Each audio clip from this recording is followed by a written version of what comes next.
my life changed for...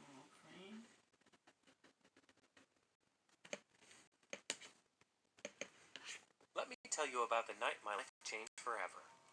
The night when I thought I was going to die. The night I lost my sanity. It was a warm spring night, and I was 13 years old. My parents had gone on holiday for the weekend, leaving me home alone. I invited my two best friends, David and Arnold, over to keep me company. We were in my bedroom, listening to music. Arnold reached out and lowered the volume. "Hey, why don't we tell some scary stories?" he said. "I'm in the mood for a scare." "Sounds like a good idea." "Who's going to go first?" I have one," I volunteered. "But, I don't know if I can tell it." "Come on," said David. "Let's hear it." "Okay. It's a pretty terrible story I heard once. It all happened many years ago. There was a man who had a 7-year-old son. His wife died giving birth to the boy. They lived way out in the countryside, and there were no neighbors for miles. They didn't even have a phone, because at the time, the lines didn't stretch out that far. One day, the father came home from work, and he was horrified to find that his house was on fire. He immediately thought about his young son, and he rushed inside, calling the boy's name. When he heard his son answer, he realized the poor boy was trapped in his bedroom. The father ran to the door and tried to open it, but it wouldn't budge. A beam had fallen from the bedroom ceiling and blocked the door. He banged on the door with all his might, but it was too solid. He even rushed against it with his shoulder, trying to break it down, but it was no use. All the time, he could hear his son screaming. The boy was in a panic, screaming and crying out for help.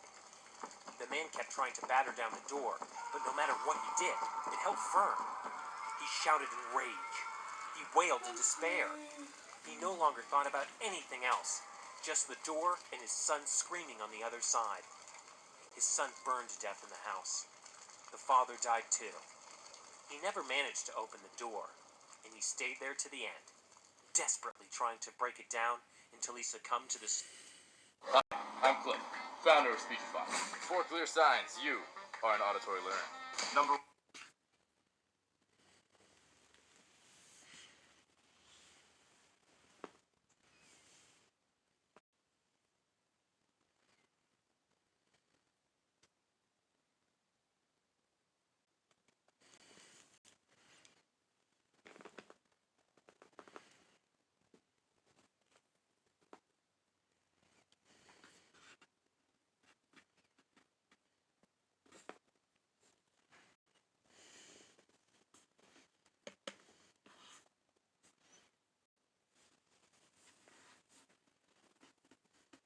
Smoke and the flames.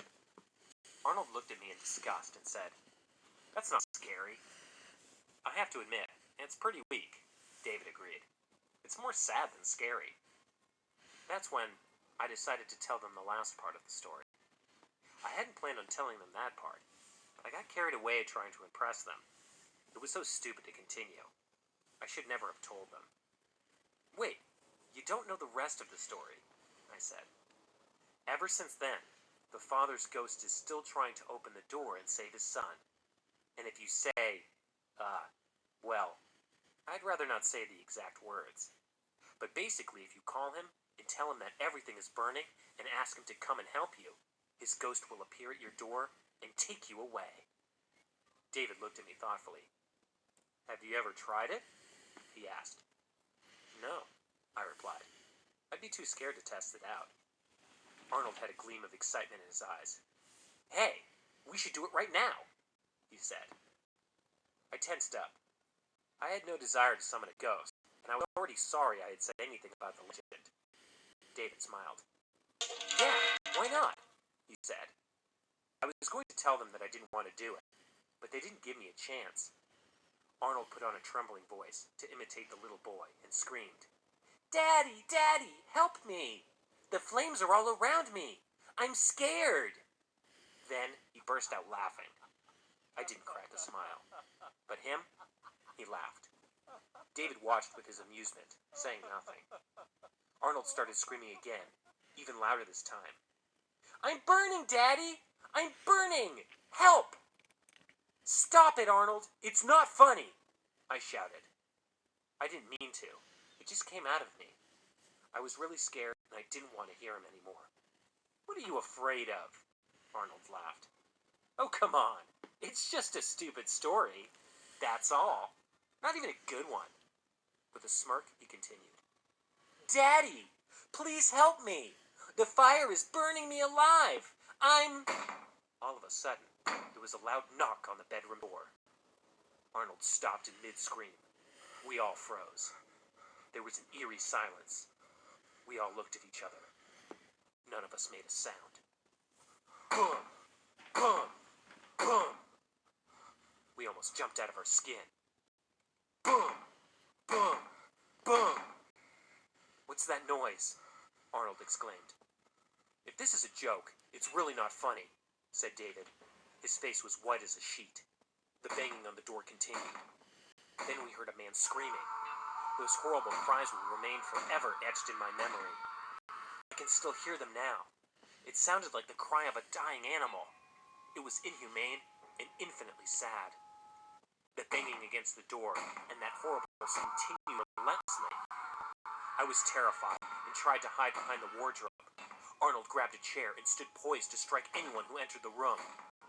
David curled up against the wall. Tears were streaming down his face. No! No! He cried. What is this? I'm scared! Immediately, the screaming outside the door grew stronger, even more harrowing, even more terrifying. The banging on the door grew louder. I thought it was going to fly off its hinges. Then panic seemed to overcome David. I can't take it anymore, he wailed. I've got to get out of here. With that, he ran to the window and opened it. No! I cried. Don't! Before I had time to finish my sentence, he jumped out the window. I heard him fall. For a brief moment, everything was silent. My god. Then, I heard him cry out in pain. Oh my I god. fell! I'm hurt! My back! Ah! I'm hurt! Oh my I ran to the freaking window and looked out. god.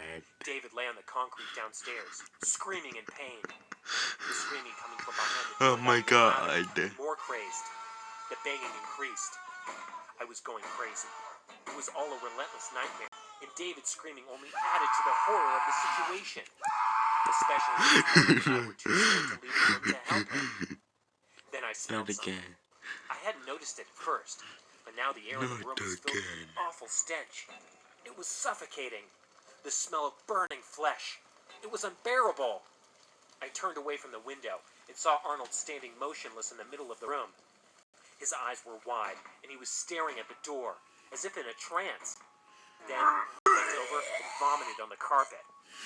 The banging, the screaming, the shouting, the stench of burning flesh, and the sight of Arnold spewing was all too much for me. I began to throw up as well.